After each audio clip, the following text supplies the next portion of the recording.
Dneska ráno nechce se mi vlastně ani trochu vstávat.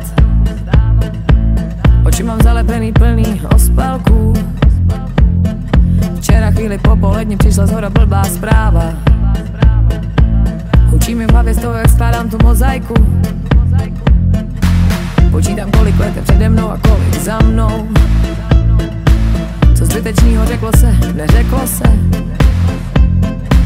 Po těžký kocovině nechám svoji hlavu schladnout. Jistý je, že se ze mě i beze mě točí pose. Co na tom, jaký je plán, kolik let ještě tu mám, co na tom účtu běží, vždyť na tom nezáleží.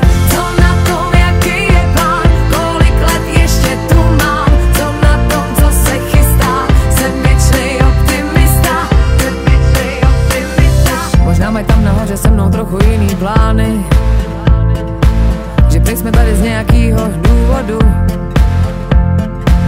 Tak svatý Petře, ještě neotvírej brány. I s utrženým uchem budu chodit pro vodu.